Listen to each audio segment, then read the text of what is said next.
Welcome to Pagan Coffee Talk. If you enjoy our content, please consider donating and following our socials. Let's talk about a subject we're going to piss off a lot of people about. Probably. All right. It's called Pagan Standard Time. All right. Would you like to explain to people what we are talking about when we are talking about Pagan Standard Time? Sure.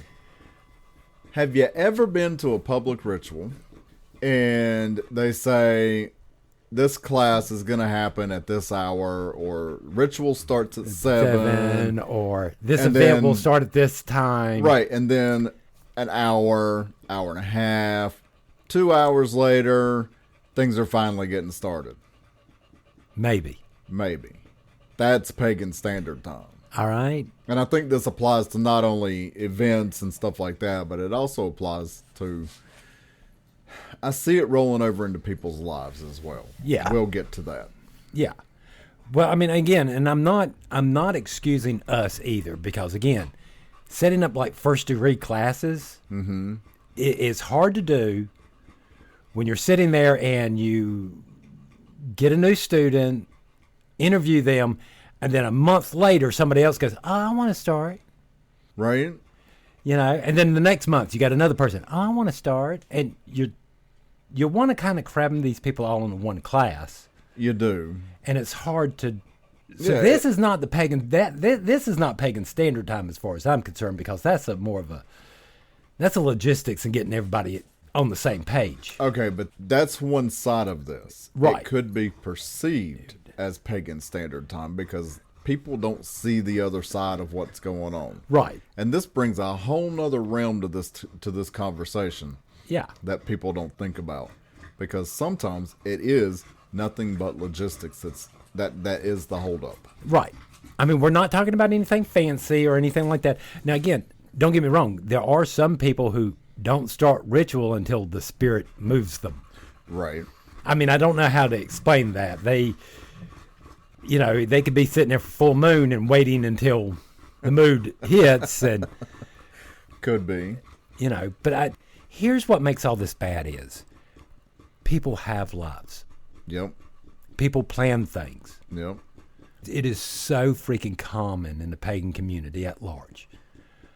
Oh, well, I was going to show up for this event, or I was going to go do this, and, the information was supposed to be out. And you can't get a hold of anybody. Right. And then at the last minute, they open up everything for... I specifically remember being at an event, and I believe I went with Lady Keegan. Right. And we were there, and we wanted to stay for the ritual, and the brochure that they handed out to everybody said it would happen at this time. Well, that time rolled around, and nothing was happening. People weren't gathering around the circle space. They weren't prepping the space. You didn't see anybody doing anything other than what they'd been doing all day, and that was conversing with other people, shopping, going to, whatever little class was there. And I stopped and I asked somebody, I was like, "Hey, I thought ritual was going to be at this time." "Oh, it's been moved." Well, you didn't tell anybody. No. Why didn't you make an announcement? Why don't y'all have a schedule board up somewhere for when changes happen? You can. Right. And so, but now this was probably 30 to 45 minutes that it took me to find somebody to answer this question. Yeah. I mean. So again, in my eyes, Pagan Standard Time. So and we're not talking about fashionably late, like 10, 15 minutes, whatever. No. That could purely just be a logistical issue. I mean, again, ritual starting 5 minutes late, I'm not going to set my hair on fire over, but when ritual's 2 hours late. Yeah, that seems to be an issue. I don't understand the mentality behind this. Is it just, well, we're just being carefree and, we're going to let the spirit move us? Or is it just being lazy?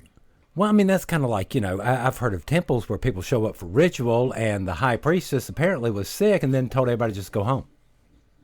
Yeah. So again, there is this I mean, I realize the majority of us are doing this in people's homes and stuff like that. Mm-hmm. All right? I mean, there's a ritual coming up here soon in which our priestess will be out of town. Right. We do ritual at her house. I have to show up early. We're still doing ritual. And we're still going to be doing it on time. Right. Or at our specific time. We say 7 o'clock for us. Yeah, we usually do 7, yeah. You know, but what's so hard about that? I don't know. Like I said, I don't fully understand it. I'm sure there's got to be a reason behind it. Whether it be just... Well, I mean, I'll admit... Well, we're waiting for the Spirit to move us. Right. I mean, I'll admit it. I mean, most of my jobs have been logistics, so doing this stuff's not that hard. Right. Well, and see, even before I started in on this path, I was the type of person where you tell me something starts at 5 o'clock, I'm going to be there 15 minutes early. Yeah. If I have an interview scheduled for 7 o'clock in the morning, guess what? I'm probably going to be there around 6:30 so I can find parking, allow for any traffic issues, anything like that. And then I got to allow for getting lost in the hospital or wherever it is I'm interviewing. Yeah. I got to allow time for that. Well, I mean, I'm sorry, when these people, when we have these events and stuff like that, and people don't do things on time, nobody ever seems to, in the pagan community, ever looks at it as, oh, we're inconveniencing everybody else. Yeah, and honestly, I don't hear a lot of people complaining about it either. So that makes me think this is something that they do. Well, I think it has become so prominent and so... It is a stereotype of the pagan community. And it's just... It has become a stereotype. It's just it. And so do you think it's also become something that people just, okay, whatever. Yeah. Yes. And they don't complain, and they don't. I'm sorry, people have lives. You got kids, family, work, travel. Yeah. And all this other stuff, and if you're running a temple and you just decide not to do ritual, what about all these other people who keep on showing up? Right. I mean, last that they heard, ritual was going to happen. It was going to start at such and such time. And so they showed up early, whatever, just to find out it's been canceled. Right. I don't know. To me, that seems... Well, and for us... I'm not going to say selfish, because a lot of what we do is selfish. But it just seems like it's inconsiderate. Yeah. Because some people travel 30, 45 minutes to get to your ritual. Well, I'm sorry, going to ritual, going to a pagan church or temple or however, the majority of times requires some traveling. It does. Right. And I'm sorry, that is a level of dedication that you should honor. If you're going to have to cancel ritual, that's one thing, but let somebody know. Something. If you got folks traveling to your house for ritual and you're like, I can't do this tonight, I'm sick, or, whatever, I'm contagious, right. Whatever the reason, just reach out to your group and say, hey, look, I'm sorry, but this is the situation, no ritual tonight. I mean, I have medical issues and blah, blah, blah. Mm-hmm. And there are just times I cannot physically go to ritual. Right. I'm just in too much pain. And I mean, I'm normally picking up the phone, calling up the lady going, hey, today's a bad day for me, unfortunately, and I won't be there. Right. But if we're teaching class that day, I got to go anyway. Mm-hmm. Because I made a promise to teach these classes and be there at this specific time. Absolutely, yeah. So, and again, we're back to the classes. If I don't do my classes on time, these people's schedules are messed up. Exactly, yeah. Especially if we're doing like classes on the weekends or something like that, where in the world they got other things to do. There's kids' baseball games, there's soccer. I mean, right. So what's the problem? I don't know.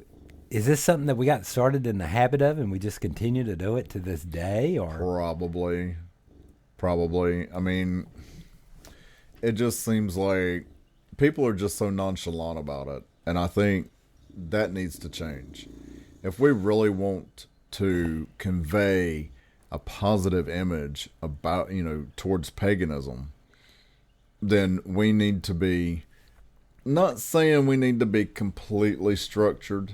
There is some freedom to what we do, and we like that. But I think it comes back to keeping your word. Right. If you say ritual's going to happen at 7, ritual happens at 7. Right. If you say class is going to happen at 5:30, then class happens at 5:30. Well, see, it's just like we've always had an unspoken rule in Temple. When we get an email, somebody has to reply to that email within 24 hours. Within 24 hours, yes. Because, again, there's a lot of places where I've emailed and never heard anything back. You don't even know if the temple's even still open. I know. You know, so because nobody ever took their information down from one of these websites or whatever, I don't. Well, and in all honesty, I will admit, sometimes that doesn't happen all the time, but I try my best when I'm the one replying. Right. I try my best to, one, apologize for the delay. Right.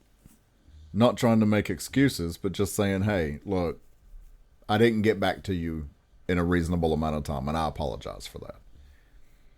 But let's continue our conversation. Right. Right. You had an interest in this. What can we do for you? Right.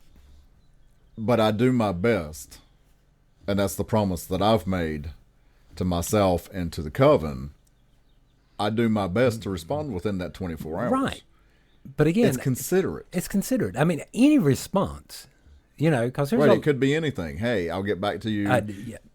We've seen your email, read it. I haven't had to really write down and write you a response. Anything, as long as it's a response. Right. I mean, yes, we did get your email. We have read it. I mean, it's a simple fix. Yeah. I think it seems to be the courteous thing to do. Yeah. But like I said, I think somehow or another we need to change that mentality. We need to. How many more people would actually come to rituals? I mean, that's the point. At the end of the day, the pagan religions are about doing the ritual itself. Yes. That's the point. That's part of the point of all of this. Mm-hmm. So we have pagans running around who never go to ritual. Would they go to, or only go to ritual once a year or during one of these festivals or stuff like that? That's an interesting question. Is it because of the structure? Because they can't get there. You understand what I'm saying? Is it because of the lack of structure? Sure. That causes people just to kind of, I give up. I keep on showing up for ritual, and then it's 2 hours later, and I got to go home, and I can't. Right, and I don't have time. I don't have time I've got for to put this. my kids in bed. I've got animals to feed. I've got other obligations. So So is that a reason? And if it is, would people be showing up at temples and covens and all this more if there were more of a set time? Hey, ritual's going to start at 7. I don't care if you're in the mood or not. I think they would, yeah. But like I said, I think changing to that type of mentality would change the mindset of other people towards paganism. Yes. To where it's, well, okay, so it may not be exactly what I believe, but they do have some structure. Yes, but other than, I got my head in the clouds. Because wouldn't you ask the question, if you're this disorganized on this, how disorganized are you on your religion itself? Right. If you're going to be teaching me your religion, how disorganized are you? Right. Do you even have a class structure? Do you have certain goals? And don't even get me started on those people that say, well, this is all part of chaos. Right. Well, yeah, it is chaos, and guess what? It's not working for you. Well, I mean, again, when people talk about the chaos and magic and all of this, most people, I don't think, actually understands what that chaos really is. I don't think they do. It's not as powerful as they think it is, and it's really hard to control. Well, yeah, and it can disrupt your life if you're not careful. Right. Because guess what? It kind of rubs off on you. Well, I mean, I'm sorry. It's one of them things. You can sit there and I know people don't like throwing things away. Mm-hmm. But yet at some point or another, you're going to have to go and clean out your house, or you're going to have a hoarding problem. Right. And I mean, this is the perfect time of year to do it. Everybody's doing spring cleaning anyway. Anyway, but again, this is where in the world we see the same thing being led into your personal life. It's easy to put stuff off. Right. I put off ritual, I can do this. Because then I also have to ask is, how important is it to you if it's so easily, I can do it next week instead? Well, now, my only thing about that is I know that there are people with certain conditions, depression, Right. things like that, where sometimes things get difficult to do. And we're not talking about that. No. By no means are we talking about that. I suffer with that. I hate I've to had be some this way. issues that make me not very motivated. Right. But I'm just saying, but going to ritual should motivate you in and of itself. Well, and see that's the thing. If you are a depressed person, you are depressed. Right. Maybe ritual's what you need. Right. There are lots of times that I force myself to do things. And it's not because I don't want to do them. It's because I physically don't have the motivation to do it. Right.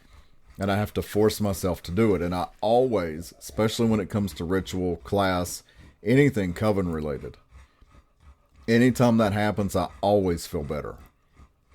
Well, there's a concept in all of this that we sort of talk about in temple. And I know a lot of people get really upset when I talk about this, but in our philosophy, your religion should come first. Yes. Your life should interrupt your religion, not your religion interrupting your life. Absolutely. All right? You know, we're not pagans just on the holidays, on full moons, and yeah, you know, just like Christians aren't just Christians just on Sundays. Right. Even though a few probably do. Or it kind of seems that way. But or it seems that way. But that's the case for Paganism, any sect of religion. Right. Buddhism, Taoism, whatever. You do have those people, but I don't think they're the majority. Well, see, normally when we bring this up, that this has to become first in your life. Mm-hmm. Your religion should be the first thing in your life that you think about when you get up and all that. I hear it all, you know. Oh, but, you know, my kids and my family and this and that and that. Those are interrupting your spiritual growth. Well, and here's the thing. You can tie that in with your kids. You can tie that in with your family. All you have to do is take those ethics, take everything that you're learning, even if it's just something you've read out of a book. When you take that and you apply it to your life, then it becomes part of your life. Right. I mean, I'm sorry, doing things, just setting a time and a place just to do your meditations. Right. Helps out so much because you have a specific time and a specific place, and you're always there at that time, and you sit down and you always sit in that spot. Well, and here's the thing. Most people get up and have a cup of coffee, or they have a cup of tea or whatever. Right. If you're one of those people and you're fortunate enough not to have any interruptions during that time, guess what? There's your meditation time. There's your meditation time.